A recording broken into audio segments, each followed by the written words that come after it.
Hello friends, welcome to my channel.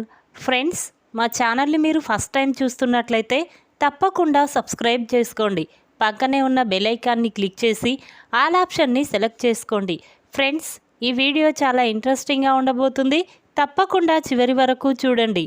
ఇక స్టోరీలోకి వెళ్ళినట్లయితే భద్రావతి హాల్లో కూర్చొని కాఫీ తాగుతూ ఉంటుంది.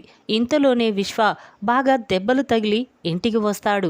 విశ్వని చూసిన భద్రావతి, సేనాపతి ఒక్కసారి స్టన్ అవుతారు. ఇక వెంటనే భద్రావతి, ఒరే విశ్వ, ఏం జరిగిందిరా, ఏంట్రా ఈ దెబ్బలు అని భద్రావతి అనగానే అప్పుడు విశ్వ చాలా కోపంగా, ఏం చెప్పమంటావు, ఆ రామరాజు కొడుకు చేతుల్లో నేను దెబ్బలు తినొచ్చానని చెప్పమంటావా అని విశ్వ అనగానే అప్పుడు భద్రావతి, ఏంట్రా ఆ రామరాజు కొడుకులు నిన్ను కొట్టారా అని భద్రావతి అంటుంది. అప్పుడు విశ్వ మాత్రం, అవునత్త, నేను ప్రేమని కొట్టబోయి ఆ దెబ్బ రామరాజుకు తగలడంతో ఇక ఆ ధీరజ్, చందు ఇద్దరూ కూడా నన్ను బాగా కొట్టారు. ఇక నేను ఆ ధీరజ్ గారిని ఎలాగైనా చంపేస్తాను, ఆ ధీరజ్ గారి మీద పగ తీర్చుకోవాలి అని చెప్పి ఇక విశ్వ అంటూ ఉంటే ఆ మాటలు విన్న సేనాపతి, ఒరే విశ్వ, వాళ్ళు నిన్ను కొడతారా, ఉండరా, వాళ్ళ సంగతి చెప్తాను అని చెప్పి ఇక సేనాపతి రామరాజు ఇంటికి బయలుదేరుతూ ఉంటాడు.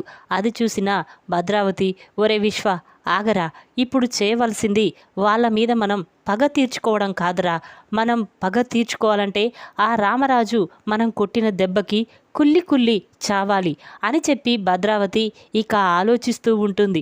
ఇంతలోనే భద్రావతికి ఒక ఆలోచన వస్తుంది. ఒరే, ఇప్పుడు మనం పగ తీర్చుకోవాల్సింది ఆ రామరాజు, ధీరజ్ ఇద్దరి మీద కాదురా, మనకు కావాల్సింది ఆ రామరాజు పెద్ద కొడుకు చందు, వాడి పెళ్లి కాకుండా ఆపేయాలి, వాడి జీవితం నాశనం చేయాలి. వెంటనే మనం వెళ్ళి పోలీస్ స్టేషన్లో ఆ చందు మీద కంప్లైంట్ ఇస్తే ఇక వాణ్ణి పోలీసులు పట్టుకెళ్తారు, వాడు జైల్లో ఉంటాడు. ఆ దెబ్బతో రామరాజు తన కొడుక్కి పెళ్లి చేయలేక ఇటు పెళ్లి సంబంధం చెడిపోయినందుకు వాడు కుళ్ళి చేస్తాడు అని చెప్పి ఇక భద్రావతి అనగానే ఆ మాటలు విన్న విశ్వ, సరే అత్త, వెంటనే మనం పోలీస్ స్టేషన్కి వెళ్ళి వాడి మీద కంప్లైంట్ ఇద్దాం పదా అని చెప్పి ఇక భద్రావతి, విశ్వ ఇద్దరూ కూడా పోలీస్ స్టేషన్కి వెళ్తారు. ఇక చందుపై కంప్లైంట్ ఇస్తారు. ఇక వెంటనే పోలీసులు చందుని అరెస్ట్ చేసి పోలీస్ స్టేషన్కి తీసుకువెళ్తారు. అది చూసిన తిరుపతి చాలా బాధపడుతూ కంగారు పడుతూ రామరాజు దగ్గరికి వచ్చి, బావా, చందుగాడిని పోలీసులు అరెస్ట్ చేసి తీసుకువెళ్లారు అని చెప్పగానే ఇక రామరాజు చాలా బాధపడుతూ పోలీస్ స్టేషన్కి వెళ్తాడు.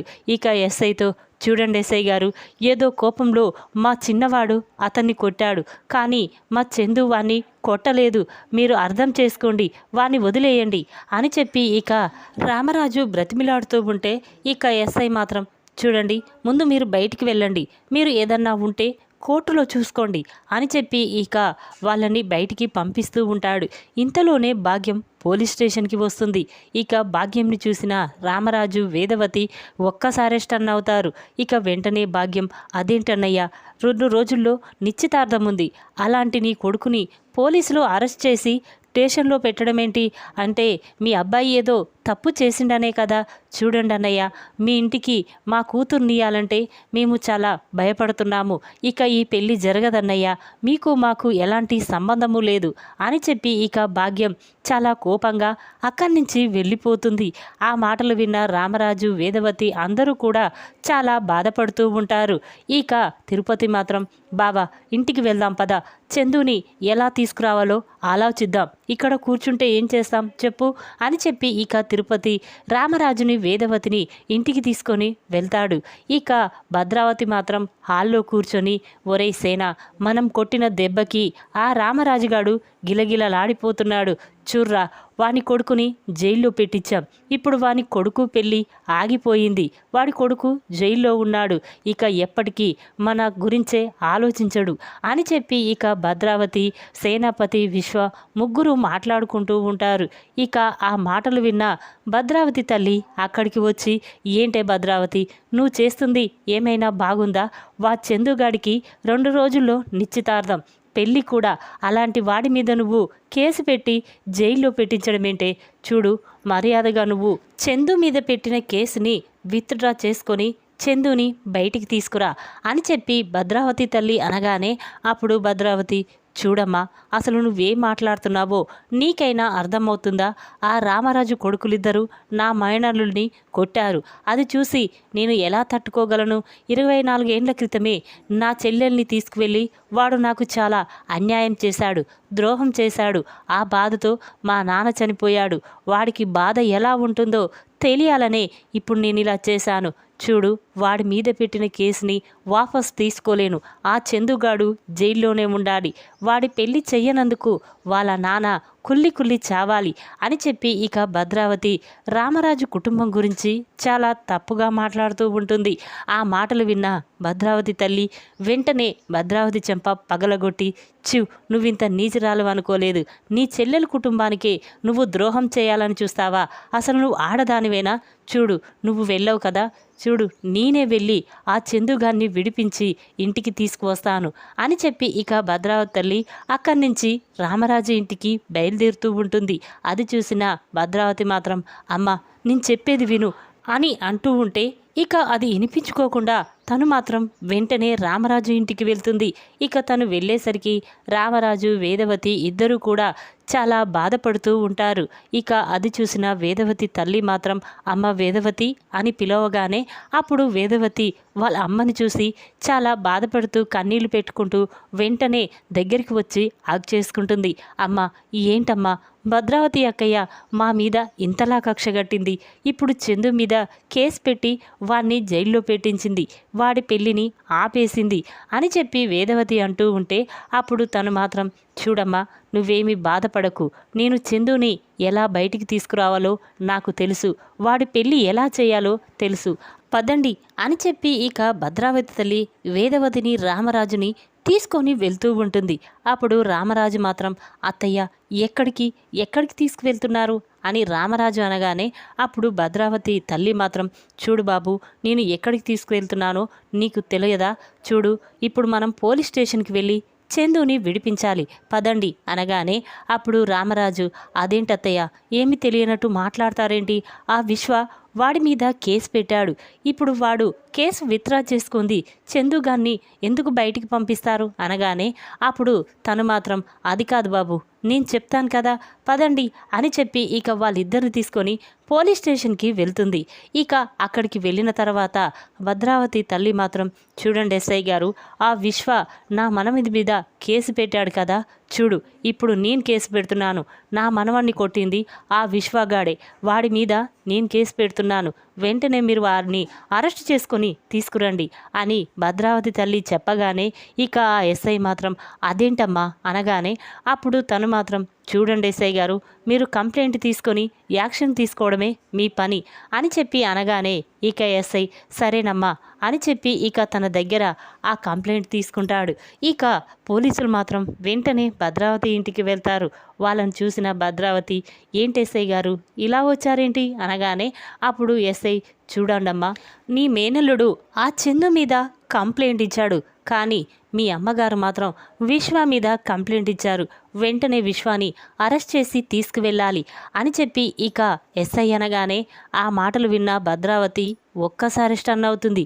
ఏంటి ఎస్ఐ గారు మీరు చెప్పేది అనగానే అప్పుడు ఎస్ఐ, చూడండమ్మా, మీకేదైనా ఉంటే అక్కడికి వచ్చి తేల్చుకోండి, మా పని మమ్మల్ని చేయనివ్వండి అని చెప్పి ఇక ఎస్ఐ విశ్వాని అరెస్ట్ చేసి పోలీస్ స్టేషన్కి తీసుకువెళ్తాడు. ఇక విశ్వ మాత్రం, నానమ్మ ఏంటి నువ్వు చేసిన పని? ఆ చందు కోసం నా మీద కక్ష తీర్చుకుంటావా అనగానే అప్పుడు ఆవిడ మాత్రం, చూర్రా విశ్వ, చందుగాడు ఏం చేశాడని వాడి మీద కేసు పెట్టారు. నువ్వు నీ అత్త ఇద్దరూ కలిసి వానికి పెళ్లి జరగకుండా వాని జీవితం నాశనమైపోవాలని చూస్తున్నారు. అందుకే అది నేను సహించలేకనే ఇలా చేశాను.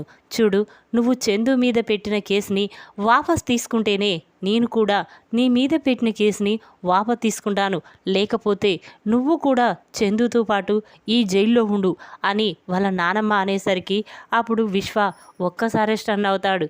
ఇక వెంటనే విశ్వ, సరే నానమ్మ అని చెప్పి ఇక విశ్వ చందు మీద పెట్టిన కంప్లైంట్ని వాపస్ తీసుకుంటాడు.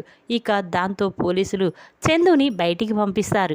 ఇక వెంటనే వేదవతి తల్లి మాత్రం, చూడు వేదవతి, ఇప్పుడు మనం వెళ్ళి ఇంట్లో కూర్చొని బాధపడడం కాదు, పద ఆ భాగ్యం ఇంటికి వెళ్ళి ఆ భాగ్యంతో నేను మాట్లాడతాను. చందుగాడి పెళ్ళి నేను జరిపిస్తాను అని చెప్పి ఇక వేదవతి తల్లి మాత్రం వాళ్ళిద్దరినీ తీసుకొని భాగ్యం ఇంటికి వెళ్తుంది. వాళ్ళని చూసిన భాగ్యం ఒక్కసారి స్టన్ అవుతుంది. ఏంటన్నయ్య గారు, ఈ పెళ్ళి జరగదని అక్కడే చెప్పేసి వచ్చేశాను కదా, మళ్ళీ ఇక్కడికి రావడం ఏంటి అనగానే అప్పుడు వేదవతి తల్లి, చూడండమ్మా, అసలు మీరు ఏమిటికి ఈ పెళ్ళి వద్దనుకుంటున్నారు? మా చందుగాడు ఎంతో మంచివాడు, కానీ నా కూతురు, అదే నా పెద్ద కూతురు భద్రావతి మాత్రం వీళ్ళ ఇంటి మీద ఉన్న కక్షతో వాడికి పెళ్ళి జరగనివ్వడం లేదు. వాడి మీద ఉన్న కక్షతో ఏ సంబంధం వచ్చినా చెడగొడుతుంది. చూడండి, మీరు వాళ్ళిద్దరి కుటుంబాల మధ్య గొడవల వల్ల వీళ్ళ పెళ్ళి ఆగకుండా చెయ్యకూడదు. ప్లీజ్ వీళ్ళ పెళ్ళి జరిపించండి అని వేదవతి తల్లి అనగానే అప్పుడు భాగ్యం, అది కాదండి, ఆ అబ్బాయి ఇప్పుడు పోలీస్ స్టేషన్లో ఉన్నాడు. అలాంటి ఇంటికి నా కూతుర్నివ్వాలంటే నేను కూడా కాస్త ఆలోచించాలి కదా అని భాగ్యం అంటూ ఉంటే అప్పుడు ఆవిడ మాత్రం, చూడండి, ఇదంతా నా పెద్ద కూతురు ఆడుతున్న నాటకం. చందుకి పెళ్లి జరగకుండా చెయ్యాలనే తను ఇలా చేస్తుంది. నా కూతురు గురించి ఆలోచించకుండా మీరు మాత్రం వెంటనే మీ అమ్మాయిని చందుకిచ్చి పెళ్లి జరిపించండి అని చెప్పి ఇక రెండు కుటుంబాల మధ్య గొడవల గురించి మొత్తం భాగ్యంతో చెప్తుంది. ఆ మాటలు విన్న భాగ్యం, సరేనండి, మీరు పెద్దవాళ్ళు చెప్తున్నారు కదా అని చెప్పి ఇక భాగ్యం కూడా ఈ పెళ్ళికి ఒప్పుకుంటుంది. ఇక వెంటనే వేదవతి తల్లి మాత్రం, చూడండి, ఇక వెంటనే పెళ్ళి జరిగిపోవాలి అని చెప్పి వాళ్ళని తీసుకొని గుడికి వస్తుంది. ఇక గుడిలో పూజారి గారి చేత పూజ జరిపించి చందుకి శ్రీవెల్లికి పెళ్లి జరిపిస్తుంది. ఇక దాంతో వేదవతి, రామరాజు అందరూ కూడా చాలా సంతోషపడతారు. ఇక వెంటనే పదండి, ఇంటికి వెళ్దాం పదండి అని చెప్పి ఇక వాళ్ళని తీసుకొని ఇంటికి వస్తుంది. అక్కడికి వచ్చేసరికి భద్రావతి బయట నిలబడి వాళ్ళని చూసి ఒక్కసారి స్టన్ అవుతుంది.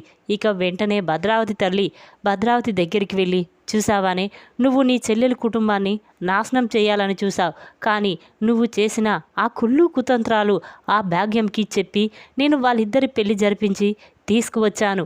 ఇంకొకసారి నీ చెల్లెల కుటుంబాన్ని నాశనం చేయాలని చూస్తే నేను ఊరుకోను అని చెప్పి అనగానే అప్పుడు భద్రావతి, అమ్మ, ఏంటమ్మా, వాడి వల్లే కదా మన కుటుంబం ఇంతలా బాధపడింది. అలాంటి వాడి కోసం నువ్వు వాళ్ళ ఇంటికి వెళ్ళి వాళ్ళ పెళ్ళి జరిపించడం ఏంటమ్మా అనగానే అప్పుడు ఆవిడ మాత్రం, చూడు భద్రావతి, ఏదో ప్రేమించుకున్నారు, పెళ్లి చేసుకున్నారు, అంత మాత్రాన నీ చెల్లెల మీద ఇంతలా పగ తీర్చుకుంటావని అస్సలు అనుకోలేదు.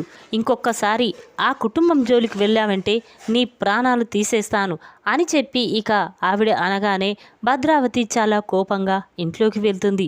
ఇక వేదవతి మాత్రం తన తల్లిని తీసుకొని ఇంట్లోకి వెళ్ళి చాలా సంతోషపడుతూ ఉంటారు. ఇక రామరాజు మాత్రం ఆవిడ దగ్గరికి వచ్చి రెండు చేతులెత్తి దండం పెట్టి, అత్తయ్య, మీకు చాలా థ్యాంక్స్.